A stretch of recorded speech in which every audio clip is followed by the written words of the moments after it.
Everybody just breathe. My God, that was a roller coaster. We're back again. It's episode 12. Today we've got the wonderful Aatif Nawaz with us. Aatif, how are you, mate? I'm wonderful, just like you said. But were you really taking a deep breath? Were you genuinely worried?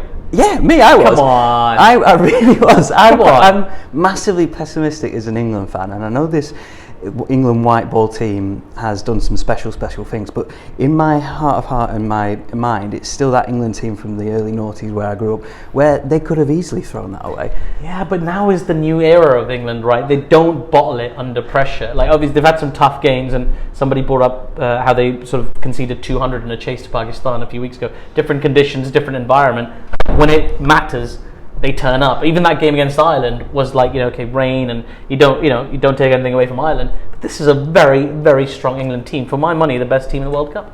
I think it's just a mental scarring from my childhood. I was genuinely sat on the sofa when Moeen chipped it up to extra cover, clammy hands, nervous, breathing. I was sharp and snappy with my girlfriend. It was horrific. And I know what you mean. They've done it on so many occasions and make it look so easy, but I still just can't fathom that we are going to get the job done. But there's a point right at the end where Lahiru Kumara bowled that over, and it was like it was bang on the money. Every ball, Sam Curran can't do anything with it, and in the end flicks it to right down fine leg's throat, right? And you're thinking, okay, no. I mean, even at that point, I was like, no, come on. You still got Wokes to come, and you could go beyond that. Even Woody, if he has to swing, he'll swing. So I wasn't really worried. I was really impressed with the fight from Sri Lanka. Yeah. Because the no mugs, right? They just won the Asia Cup. They came in with a head of steam. But there was no point really where I genuinely thought England were going to lose that game. Really.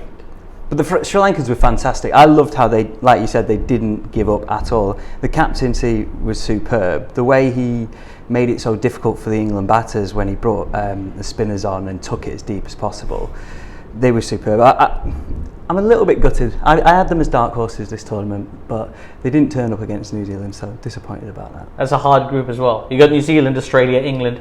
It's always going to be tough for Sri Lanka, particularly in those conditions that aren't really their favourite to work in. But yeah, credit to them. They really pushed hard.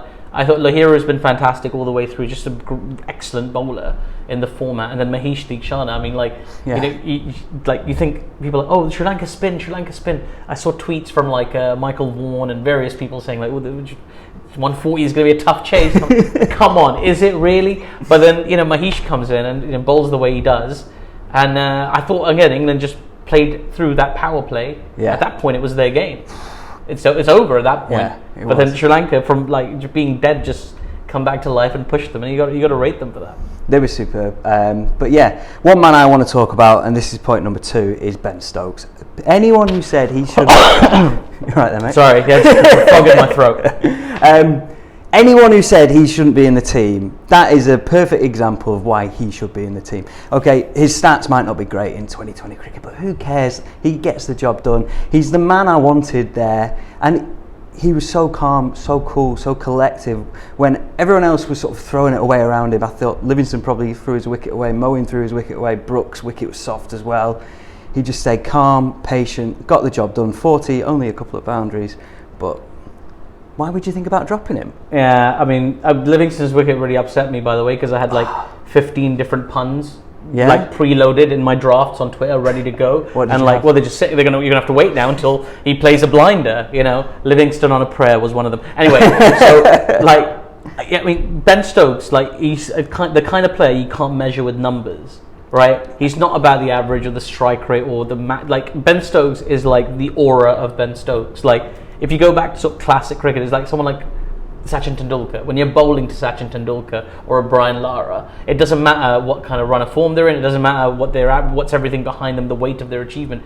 It's the aura of the guy, right? And Ben Stokes in modern cricket is one of those players that has that larger than life aura. It's like a huge psychological thing for opposition teams that it's fine, we got Milan, we got Mo, we got Livingston. We need to get Stokes, because while he's there, there's no way England's losing that. There's no chance really. No. If it was him who went ahead of Curran, now all of a sudden it's shaky, right? Even Curran's a great finisher. I think he's actually very underrated as a finisher. But when you got him and Wokes in there to try and close out the game, that's very different to having Stokes, captain of England, weight of achievement, inspirational leader, all of that jazz there. So I mean, really, if he's fit and he's not overworked, he has to start for England. Okay, ODI cricket has decided not to. They'll have to build next year to the 50-year World Cup. But you just can't drop him. You can't drop him. No, and even his bowling today, he doesn't bowl a great deal in T20 cricket. But I think there was a little problem with Wood. I know they sort of brushed it off as he was changing his boots, but I think there was a little physical problem with him today. And Stokes bowled 3 overs, and I can't remember which over he bowled his third in, but bowled expertly well. Yeah. And that allowed Buttler to only bowl Wood 3 overs, just in case he was going to break down. So there's that side of it. There's his fielding as well. You can't drop a man like that. You can't, and you're right. He's sort of versatile, so you can throw him with the new ball and the power play, or you can tell him try and hold things back in the middle overs, get you that wicket when there's a big partnership set. It's such a valuable cricketer. You can't drop him. I know, after the Pakistan tour, there was a lot of discussion about maybe we leave out Ben Stokes because you've got so many other really good all-rounders at your disposal, and obviously at the time we didn't know about Reece Topley, what's happening with him, and hopefully he'll be okay soon. But if you got Mo playing the form that he was in Pakistan, and obviously we know what he's capable of. You got Livingston, you got Brook, you got a really exciting looking middle order now. Yeah. That of power hitter after power hit. You think, ooh, Ben does you really? And then today's just a little reminder. Yeah, I do. I really do fit in there, guys. It's only 40, exactly. But it's a massive 40. It's a huge 40. Who do you think will replace Milan then? Have you got any thoughts on that? This is a challenge for him. I mean, who are you going to? I would put Stokes at 3. Personally, and I've seen Salt bat in the lower order for England, although he doesn't do it in franchise cricket or in T20 cricket. I've seen him bat quite capably in the West Indies at 5 or 6, and I wouldn't be afraid to put Salt in there. He scores very, very quickly from the off, so it probably wouldn't be a bad option at 5 or 6. I also wouldn't be adverse to Chris Jordan coming in either. Yeah, I mean, I just like the idea of having an extra seamer at your disposal with Chris Jordan. Although I've got a lot of time for Salt as well. He's fantastic. It was sort of 1920 who you're going to pick between him and Hales for a bit. I think it was the experience of having played in Australia and the Bash and stuff that got Hales over the line. But I think Salt's an excellent cricketer. I would like to see England go flexi. Yeah, flexi England in the semi, of course, because sexy cricket. So what you do is if you lose the toss, or even if you win the toss and the other team bats and they get 180, right, you want the flexibility of knowing, okay, we got Buttler and Hales up top. Let's say they get 60 in the power play like they did today. Beautiful. At that point, you want a Milan-esque cricketer who's your closest person that can do that job for you. Probably Ben Stokes, as you say. But in the scenario where you lose Hales early, but you want to keep pushing that momentum because you don't want to chase 10 and over for 4 or 5 overs towards the end. At that stage, you want your Salt at number 3. Mm-hmm. You want your power hitter. The guy's going to take advantage of the power play, go hard from the offset. Yeah, I mean, either way, it's a 1920 again. I don't know. I like the idea of having an extra seamer, and Chris Jordan is class, and he's been so good in the field. He kind of deserves a start because he's kind of playing a special. He's caught half the catches. Exactly. So I kind of feel for him from that perspective. I'd love to see him get a start, but Salt can be so destructive. It's a tough choice. Yeah. I don't know. I'm not even committing one way or the other, dude. No. I'm not doing it. You're saying Stokes at 3 and you want Jordan in. No, I'm saying Salt. I'll go the other way. Let's get Chris Jordan in. Okay. There we are. Let us know in the comments who you'd want. But yeah, moving on. Super Sunday tomorrow. 4 teams can qualify from the second group. Yeah. So it's a weird one. So obviously my allegiance is with Pakistan, right? So the way I look at it, I need either Netherlands to beat South Africa, or that game to get rained off. I need Pakistan to then beat Bangladesh. And if South Africa beat Netherlands as they're expected to, then I need Zimbabwe to beat India. So it's a messy predicament. You've got a lot to do as a Pakistan fan. It's a very messy predicament. Now they're just going to look back and think about those first 2 matches, losing on the last ball to India, losing by 1 run to Zimbabwe. Those are really haunting Pakistan right now because your destiny's not in your own hands anymore. But like Australia today, and we saw what happened to them, and you kind of feel for them, although you don't. So it's gonna be very nervy. I'll be up at 4 a.m. in England watching Netherlands South Africa, willing Van Beek and crew to just come through for me, boys. Can you come through for me? Yeah. No, I'm really looking forward to tomorrow, and obviously India as well. India versus England potentially going to be the semi-final, so looking forward to that. I think we should probably move on to the final section. So every day, Aatif, we have a section called Get in the Bin. It's a little bit like, club cricket's Dick of the Day. You ever have that when you were growing up? Someone who's made a little fool of themselves, not too much, but a little fool, and today they can get in the bin. So I hear you've brought something for us. I have. So Rajapaksa, right? 19th over. It's still kind of tight. It's kind of dicey. Every run is important. Ball's been flicked out towards mid-wicket. Rajapaksa, beautiful sliding stop. Get the throw in, stop the second run.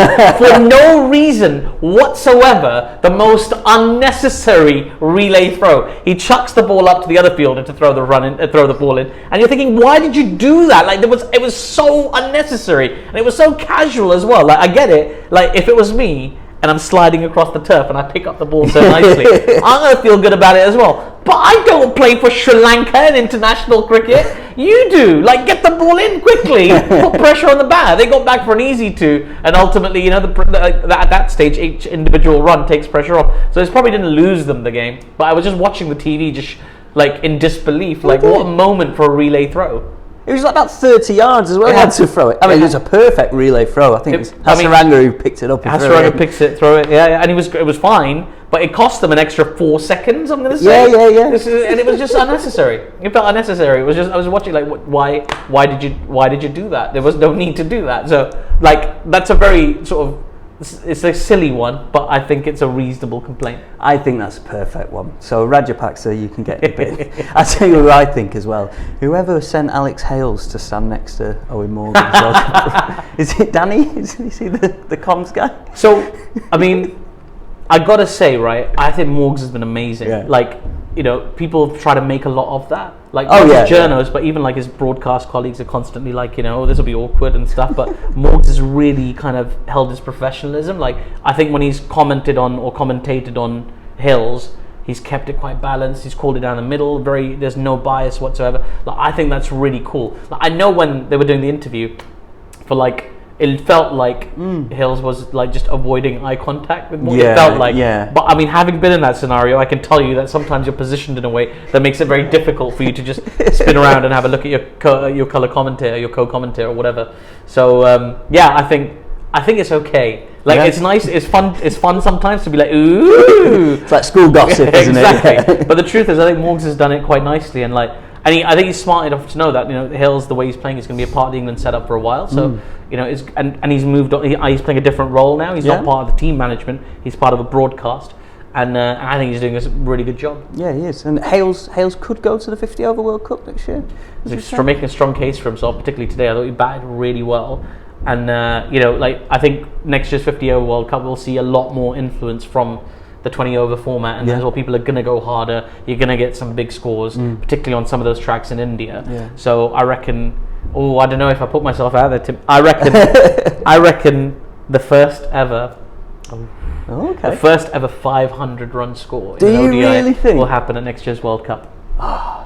We were there for the 498 in Amsterdam. Of course you were. Yeah. Oh my word. Yeah. Well, they got close, didn't they? Yeah, they should have done it then. And that was without Hills. Yes, it was. So, I think it's happening. It's only a matter of time. I think it'll happen at the World Cup. But one thing I've really enjoyed, and we carried on a little bit here, but who cares? I'm enjoying myself. I've actually enjoyed the challenge between bat and ball. I know, like the 498 was brilliant, and the 500, when it comes, will be brilliant. And when players like Rohit Sharma were scoring 200 a few years ago.